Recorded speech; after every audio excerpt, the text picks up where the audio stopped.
Welcome if this is your first time on my channel, and welcome back to all the followers.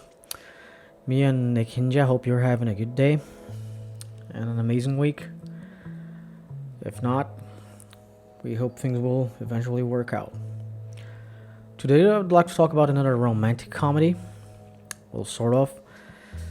It's more like a romantic comedy with sports elements, or vice versa, depending on your opinion about it, that I've been following from pretty much the beginning in the West until its conclusion, which was a while ago, to say the least. The work I want to talk about today is Saotome Senshu Hitakakusu, which in a free translation would be the cover-up of the young athlete Saotome. Because Senshu is a young athlete, or young warrior too, if I'm not mistaken, depending on the context of the Japanese being used. If my Japanese is not that rusty, but it was being translated as some weird thing, if I'm not mistaken, on the air quotes official translation. The Saotome Senshu is a manga series created and drawn by Mizuguchi Naoki that ran through 2016 until 2019. And it was serialized in Big Comic Spirits.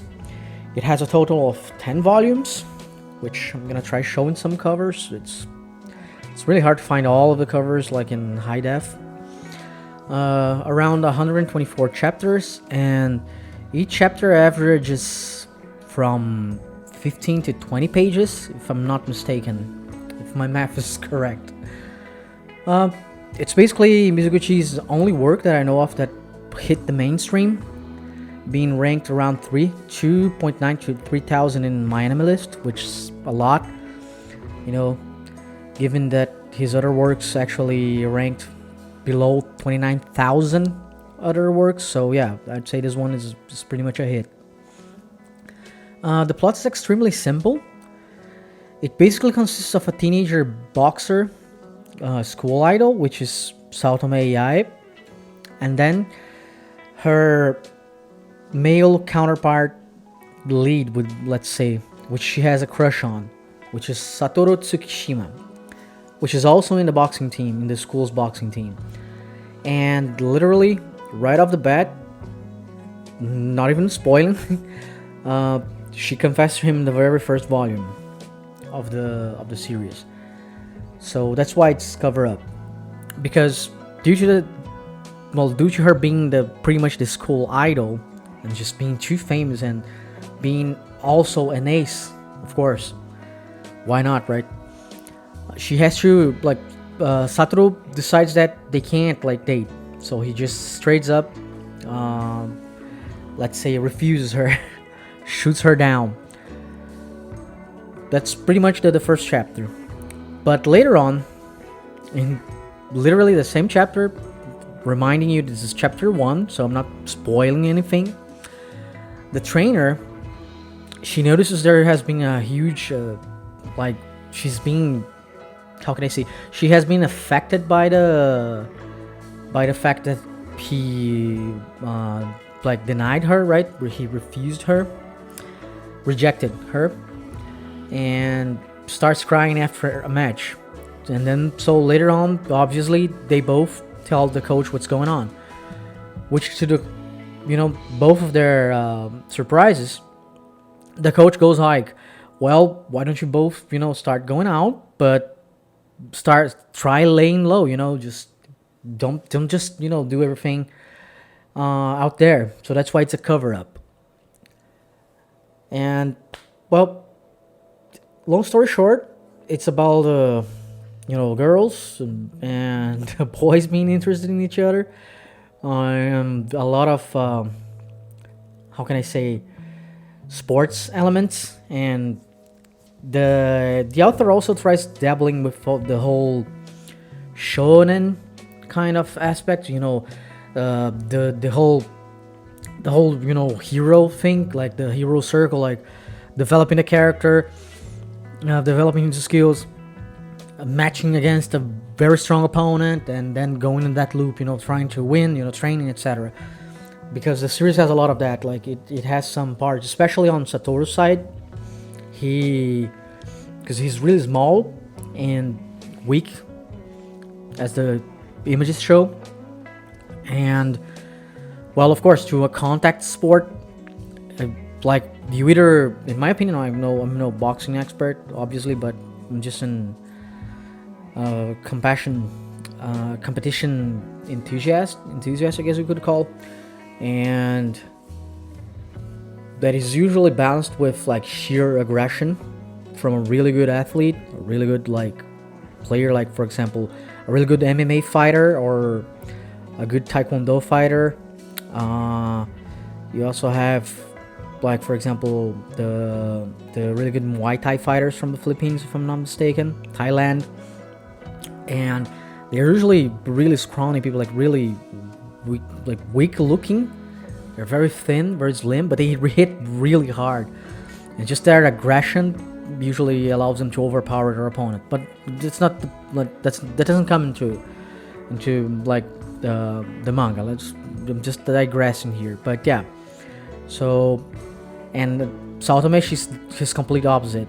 She's tall, she's strong, she's athletic. She has what they call, obviously, a natural born talent, and all those things keep circling around the manga.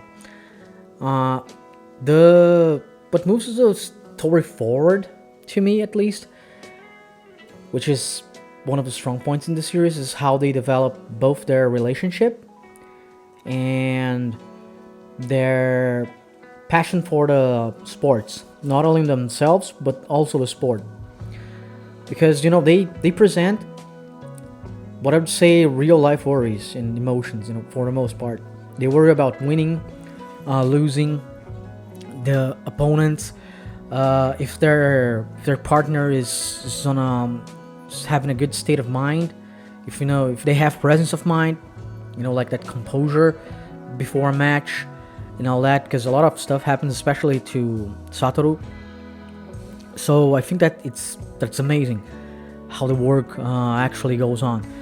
The art itself, I also enjoyed a lot, especially if you're well, it's pretty obvious by now, but especially if there are any, let's say, like muscle women fetishists out there that just really like that kind of archetype.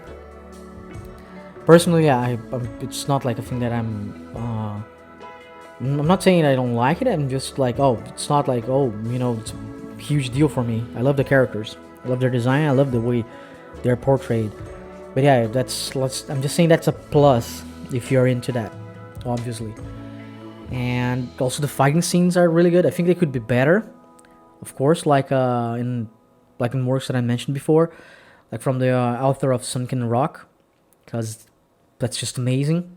But then again, different authors, different art, different how can I say, different how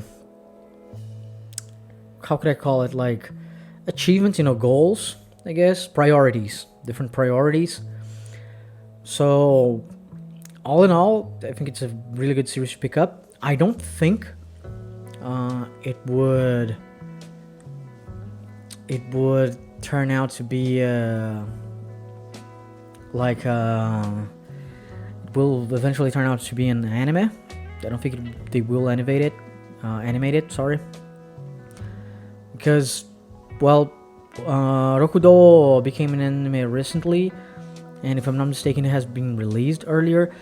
And the big thing with that is, Rokudo, it was already being released when the anime was released. Like the manga was still trying to keep going. If I'm not mistaken, there wasn't like a huge gap between the launch of the anime and the series ongoing. And that's usually what brings a lot of attention to a series.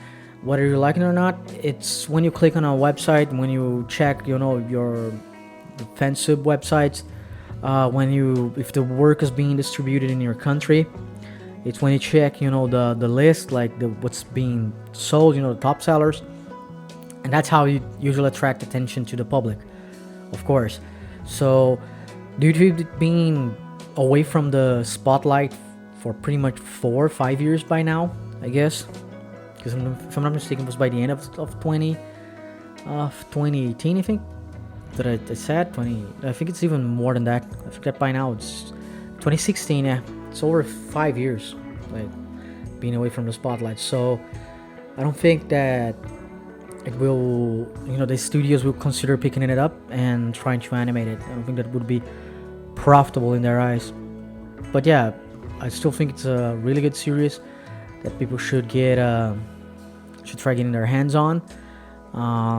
You should try, if you want to give it a shot, you should definitely try it.